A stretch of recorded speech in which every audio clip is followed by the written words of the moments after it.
चलिए देखिए, ये क्वेश्चन कुछ स्टूडेंट भेजे थे कि सर अगर ये डिफ्रेंशिएट करना है कॉस इनवर्स 2x² - 1 को x के रेस्पेक्ट में, लेकिन ये कंडीशन दिया हुआ है सर और ये कंडीशन दिया हुआ है सर।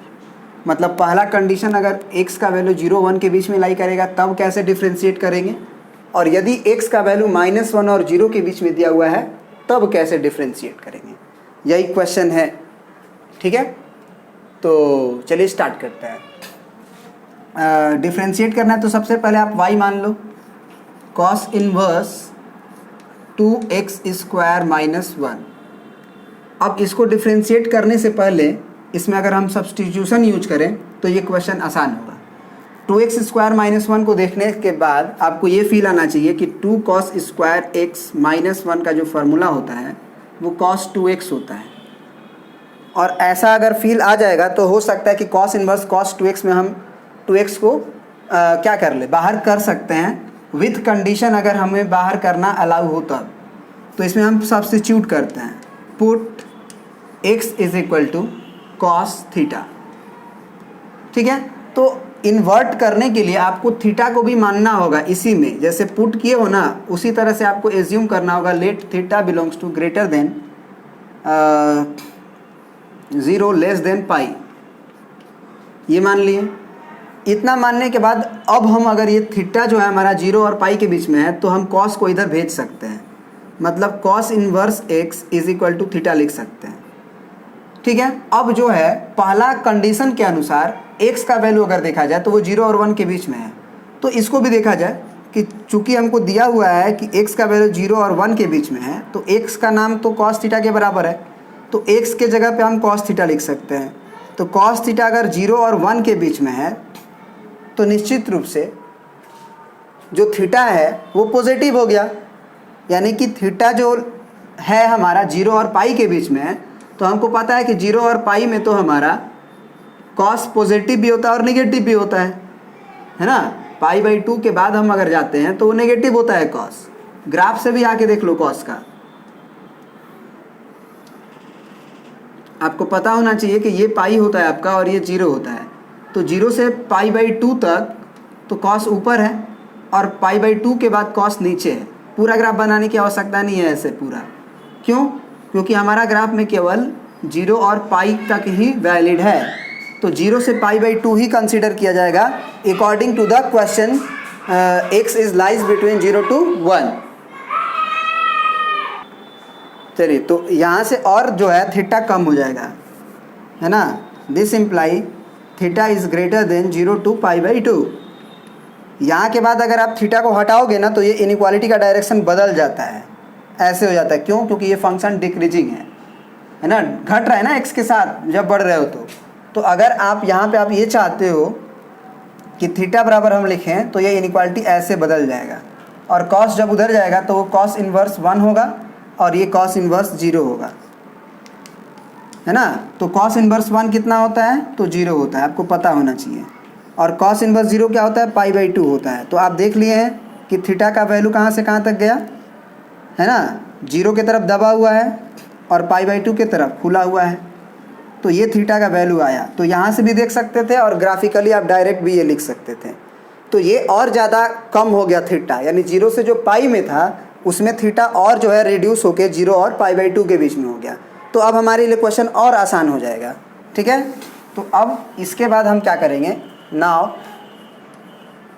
y = क्या माने हुए हो, तो cos इनवर्स 2x² - 1। तो आप पुट करो तो ये हो जाएगा cos इनवर्स 2 × x के जगह पे आप cos² थीटा पुट करोगे -1। तो cos इनवर्स कितना आ जाएगा, 2 cos² थीटा -1 होता है cos 2 थीटा। अब cos इनवर्स cos 2 थीटा को क्या हम 2 थीटा लिख सकते हैं, तो उसके लिए हमको 2 थीटा का रेंज निकालना होगा। तो थीटा अगर हमारा 0 से π/2 है तो 2 थीटा हमारा 0 से लेके पाई तक होगा। अब 0 से पाई के तक में cos इनवर्स इन्वर्ट हो जाता है, मतलब इसके आर्गूमेंट से हम इसको रिप्लेस कर सकते हैं 2 थीटा। ठीक है, तो 2 × थीटा का वैल्यू आप क्या माने हुए हो, तो अब थीटा यहाँ से cos इनवर्स x है, ठीक है ना। तो इसका मतलब आपका y आया है 2 × कॉस इनवर्स एक्स। कब? जब x का वैल्यू 0 और 1 के बीच में है। तो dy/dx अब निकाल सकते हो। तो 2 इंटू कॉस इनवर्स एक्स का डिफ्रेंसिएशन क्या होता है? -1/√1 माइनस एक्स स्क्वायर, यानी कि -2/√1 माइनस एक्स स्क्वायर। कब? जब बगल में लिख लोगे जब x का वैल्यू 0 और 1 के बीच में है। x का वैल्यू 0 और 1 के बीच में है। तो ये इसका डिफ्रेंसिएशन हुआ यदि x का वैल्यू ये लाई करेगा तब। ठीक है ना। अब क्वेश्चन वहाँ पे जाते हैं कि जब -1 और 0 के बीच में होगा तब कहानी क्या होगी। तो इसको आप प्रिंट आउट कर लीजिए, इसको आप मिटा देते हैं। यहाँ तक इसमें भी रहेगा कि हम थीटा को ये मानेंगे। उसके बाद जो है जो x का वैल्यू 0 1 के बीच में लिए थे, अब हम x का वैल्यू -1 और 0 के बीच में लेके इसको हम लोग आगे बढ़ेंगे और देखेंगे कि तब थीटा कहाँ से कहाँ तक लाई कर रहा है। ठीक है ना। तो ये अभी भी मानेंगे, इसको मिटाएंगे केवल। तो अब क्या करेंगे कि चूँकि x is greater than -1 and less than 1, तो x किसके बराबर है? कॉस थीटा के। तो cos of theta is greater than -1 and less than 0 था 0। अब देखो ये कॉस थीटा जो है ना वो नेगेटिव इंटरवल में है, -1 से 0 के बीच में, और थीटा 0 से पाई के बीच में है। तो 0 और पाई के बीच में फर्स्ट क्वाड्रेंट आता है, सेकेंड क्वाड्रेंट आता है। तो फर्स्ट क्वाड्रेंट में तो कॉस नेगेटिव होगा नहीं। इसका मतलब यहाँ से ये क्लियर हो गया कि थीटा का वैल्यू जो होगा वो π/2 से लेके पाई तक होगा। और ग्राफिकली भी आप देख सकते हो कि कॉस का जब हम ग्राफ खींचेंगे तो यहाँ से होगा 0, यहाँ से होगा π/2 और यहाँ से होगा पाई, है ना। तो अब बताओ कि 0 से π/2 में तो कॉस y एक्सिस के ऊपर, x एक्सिस के ऊपर है तो वो पॉजिटिव है। तो नेगेटिव वाला इंटरवल कौन होगा? बस जो नीचे है, तो वो π/2 से पाई तक है। तो इसीलिए थीटा लाई करेगा π/2 से पाई तक।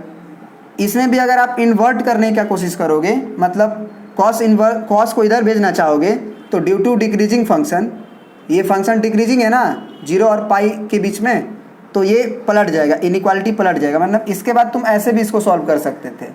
थीटा ऐसे पलट दो, कॉस इनवर्स -1 लिखो, फिर ये इक्वल टू नहीं था फिर ये भी पलटो और ये कॉस इनवर्स 0। अब अगेन कॉस इनवर्स 0 कितना होता है? π/2। कॉस इनवर्स -1 कितना होता है? पाई। तो आप देख लिए कि थीटा का वैल्यू आपका अगर इस तरह से लिखो तो π/2 के तरफ दबा हुआ मुंह तो है π/2 के तरफ दबा हुआ मुंह, पाई के तरफ खुला हुआ मुंह है खुला हुआ मुंह। तो थीटा का वैल्यू हम यहाँ से भी यही लिखे थे और यहाँ से भी यही लिख रहे हैं। ठीक है ना। तो दोनों से आपको समझा दिए, ये आ गया। अब थीटा अगर π/2 से पाई के बीच में है तब मज़ा आने वाला चीज़ है। यहाँ पे इसको मिटाते हैं, इसकी कोई आवश्यकता नहीं है क्योंकि हमको ऑफ कोर्स थीटा ही देखना था। अगर अब थीटा इसके बीच में लाई किया तो फिर हम क्वेश्चन में क्या मानेंगे कि चूँकि y इज इक्वल टू क्या है, तो वो है कॉस इनवर्स 2x² -1। तो यहाँ से हो जाएगा cos inverse 2 cos square x -1, cos square theta, क्योंकि आप x को कॉस थीटा माने हो। तो ये हो जाएगा कॉस इनवर्स कॉस 2 थीटा हो जाएगा। अब कॉस 2 थीटा को हम 2 थीटा से इन्वर्ट तभी कर सकते हैं यदि 2 थीटा का रेंज 0 और पाई के बीच में हो, जबकि थीटा अगर π/2 से पाई के बीच में है तो 2 थीटा का वैल्यू पाई से लेके 2 पाई तक जाएगा। अब यही प्रॉब्लम हो जाता है कि अगर 2 थीटा का वैल्यू पाई से लेके 2 पाई तक में जाएगा तो इसे इन्वर्ट कैसे करेंगे। तो दो तरीक़ा से आप इसकी क्वेश्चन को बनाएंगे। एक तो अगर आपको cos inverse of cos theta का ग्राफ पता हो तो तुरंत बना लोगे, और नहीं तो तुमको थोड़ा सा दिमाग खर्च करने की आवश्यकता पड़ेगा। तो कैसे ग्राफ याद होगा तो बना लोगे। तो हमको पता है कि कॉस इनवर्स कॉस एक्स का ग्राफ हम पढ़े हुए हैं, वो क्या होता है। तो ये हमको पता था कि ये 0 और पाई के बीच में ग्राफ होता है हमेशा, क्योंकि कॉस इनवर्स है ना। ठीक है। अब 0 और पाई के बीच में ग्राफ होता है और ये क्या होता है हमारा ठीक बीच में π/2 होता है। तो ग्राफ कुछ ऐसे होता है, यहाँ पे ऐसे कुछ नहीं गलती बोल रहे हैं हम। 0 से जो ग्राफ होता है ना, नहीं ठीक था, कोई गलती नहीं था, ठीक था वही। ये y बराबर x हुआ करता था, ये तो π/2 है ना। ये कुछ ऐसे, हाँ गलती था एक्चुअली, ये ऐसे था, ऐसे था, ये 0 और पाई के बीच में था, और ये ऐसे कुछ था, ये आपका हो जाएगा एक्चुअली अब ये तो y में π/2 ही होगा, लेकिन इधर बदल जाता है और ये हो जाता है आपका कितना 2π, है ना। cos जब 2π रखोगे तो cos 2π क्या हो जाता है, cos 0 डिग्री के बराबर, तो 1 होगा, है ना। cos 0 डिग्री cos 2π 1 होगा और cos इन्वर्स 1 कितना होता है, cos इन्वर्स 1 कितना होता है, तो वो 0 डिग्री के बराबर आता है, तो इसीलिए 0 डिग्री। तो इसमें हम बताए थे कि इसका नाम होता है, अगर ग्राफ पता है तब ये y बराबर x डायरेक्ट लिखने बताए थे, और इसमें बताए थे कि y बराबर ये -x पहले लिखो, और अगर ये 2π से पास कर रहा है तो जब हम 2π डालते हैं तो ये -2π आएगा, तो +2π लिखो, यानी कि इसका नाम हो जाएगा -x + 2π। इसका मतलब कि अगर ग्राफ आपका cos inverse of cos 2 theta का हो तो -2 थीटा जैसे x था तो -x + 2π हुआ, उसी तरह से अगर cos inverse of cos 2 theta हो तो -2 थीटा और +2π होगा। अब इसको हमको वैल्यू आ गया है हमारा कितना, y का, तो -2 थीटा को तो हम यहाँ से cos इन्वर्स x लिख ही सकते हैं और +2π। तो अब अगर हम dy/dx निकालें, तो क्या आएगा, तो यहाँ से dy/dx आएगा हमारा माइनस बाहर 2 बाहर, cos इन्वर्स का -1/√1 - x², तो हो जाएगा वो 2/√1 - x²। 2π एक कांस्टेंट नंबर है, उसका डिफ्रेंशिएशन 0 हो जाएगा। तो इसका मतलब पहला पार्ट का डिफ्रेंशिएशन आया था -2/√1 - x², और दूसरा पार्ट का डिफ्रेंशिएशन आया है 2/√1 - x²। कब, जब x का वैल्यू -1 और 0 के बीच में है ना। तो इसके बाद से ही अगर आपको ग्राफ पता होगा तभी इस क्वेश्चन को बना सकते हो, नहीं तो आपको पहले इसमें दिमाग खर्च करके अपने इस एंगल को 0 और पाई के बीच में किसी तरह से लाना पड़ेगा। तो अगर ग्राफ नहीं याद हो तो बहुत ज़्यादा बेचैनी होगी, और अगर बेचैनी नहीं करना चाहते हो तो ग्राफ याद कर लो, दिस इज़ द इम्पोर्टेंट, ठीक है। नहीं तो एक और तरीका है मेरे पास, उसको भी हम डील कर देते हैं, क्योंकि तुम लोग तो ग्राफ याद नहीं करोगे, क्योंकि तुम तो कसम खा चुके हो कि हम गधा का गधा ही रहेंगे, है ना। हम पहले भी बता चुके हैं कि अगर ग्राफ याद रखोगे बहुत ज़्यादा इजी हो जाएगा क्वेश्चन बनाना। सॉरी अगर आप लोगों को बुरा लगा हो तो, ठीक है। चलिए अब आगे बढ़ते हैं। इसमें हम बताए थे कि कहाँ थे हम लोग, हाँ, तो cos इन्वर्स cos 2 थीटा है हमारे पास। अब 2 थीटा को आप a मान लो 2 थीटा को आप a मान लो, तो a का वैल्यू आपका अभी जो है वो है a का वैल्यू लाई कर रहा है पाई से लेकर 2π के बीच में। ये बात तो आपको पता है, क्योंकि a यही है 2 थीटा को अगर माने हो तो अब cos inverse of cos a, इसके लिए अब cos a को ना अपने रेंज में लाने के लिए तुमको कुछ ना कुछ तब्दीली करना पड़ेगा। क्या करना पड़ेगा, तो ऐसा कुछ जिससे तुम अपने रेंज में आ जाओ। तो इसको देखो, a को देखो कि ये पाई से 2π के बीच में है, तो पाई से 2π के बीच में है, तो अगर हम इसमें से पाई घटा दें a में से, a माइनस पाई कर दें तो क्या होगा, a माइनस पाई करेंगे तो a का वैल्यू अगर 0 और 2π के बीच में लाई कर रहा है तो a माइनस पाई का वैल्यू कहाँ से कहाँ तक लाई करेगा, सॉरी a जो है लाई कर रहा है पाई से 2π बीच में, तो a माइनस पाई लाई करेगा 0 से लेके पाई के बीच में, तो हम रेंज में आ गए। लेकिन cos a को यदि तुम लिखोगे cos इन्वर्स cos a को जब तुम लिखोगे cos ऑफ a माइनस पाई, तो क्या वो cos a के बराबर होगा, इस बात का भी ध्यान रखना पड़ेगा कि cos of a is equal to cos a minus pi बराबर होता है कि नहीं होता है। तो उसके लिए तुम्हें ज़रूर यहाँ पे चेक करना होगा कि क्या हमारा एक्चुअली यहाँ समझा देते हैं आपको, क्या हमारा cos ऑफ a का value cos of a minus पाई के बराबर है भी, या फिर हम ऐसे ही फटाक से लिख दिए, रेंज में तो ला लिए अपने, लेकिन cos a और cos a माइनस पाई बराबर होगा तभी तो इसकी जगह पे ये लिखा जा सकता है। तो उसके लिए हम थोड़ा सा चेंजिंग करते हैं इसको, इसको लिख देते हैं कॉस, इसको थोड़ा सा हम ना पहले लिख देते हैं माइनस पाई और प्लस ए। तो माइनस पाई प्लस ए से हमको घूमना पड़ेगा, आपको पता होगा। या फिर आप कॉस के अंदर तो आप जानते हो कि माइनस को गायब कर ही सकते हो, है ना, माइनस को गायब कर ही सकते हो। कैसे कर सकते हो? कॉस ऑफ पढ़े हुए हो, कॉस ऑफ माइनस थीटा बराबर कॉस ऑफ थीटा, है कि नहीं? तो अब ज़रा सोचो कि ये कॉस ऑफ, इसको हम पाई माइनस ए लिख सकते हैं, बिल्कुल लिख सकते हैं ना, बिल्कुल लिख सकते हैं ना। अब ज़रा देखो तो कॉस ऑफ पाई अब माइनस ए करोगे तो सेकेंड क्वाड्रेंट में आओगे। सेकेंड क्वाड्रेंट में कॉस नेगेटिव होता है ना, मतलब कॉस ए के बराबर नहीं आएगा, ये आएगा माइनस कॉस ए के बराबर, जबकि हमको इसको प्लस कोस ए के बराबर करना है। तो हमें क्या करना होगा?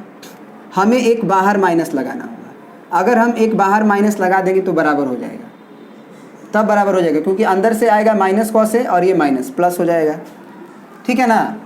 तो ये तरीका हुआ एक समझने का। और एक तरीका और है कि कॉस माइनस पाई के लिए आपको उल्टा घूमना होगा ऐसे, और प्लस ए कर रहे हो तो अगर डायरेक्शन ये ले लिए तो उसको अपोज करने के लिए आप प्लस होगा, तो ये आएगा थर्ड क्वाड्रेंट में। थर्ड क्वाड्रेंट में भी ये माइनस कॉस ए आएगा, तो माइनस कॉस ए आएगा, जबकि कॉस ए के बराबर लिखना है, तो एक बाहर अगर माइनस लगा दोगे तो तुम्हारा काम बन जाएगा। मतलब यहाँ पे तुमको क्या लगाना होगा? माइनस, ठीक है। अब cos inverse minus cos A minus pi है, तो इस माइनस को तो हम बाहर निकालने का तरीका जानते हैं। क्या तरीका जानते हैं? कि cos inverse of minus x रहता है तो इसे pi minus cos inverse x लिख दिया जाता है। तो कॉस इनवर्स के अंदर वाली क्वांटिटी अगर माइनस है तो पाई माइनस लिखते हैं, इस अंदर वाली क्वांटिटी को कॉस के साथ जब लिखते हैं तो वो प्लस हो जाता है।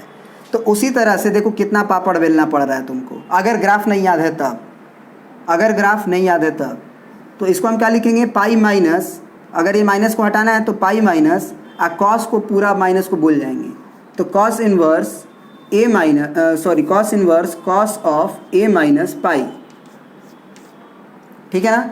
अब पाई माइनस, अब इसको तो हम देख चुके हैं कि ए माइनस पाई हमारे रेंज में है 0 और पाई के बीच में, तो cos inverse of cos A minus pi को अब ए माइनस पाई से रिप्लेस किया जा सकता है, तो ए माइनस पाई। अब माइनस और माइनस प्लस, तो याद करो पिछले बार भी हमारा क्या आया हुआ था?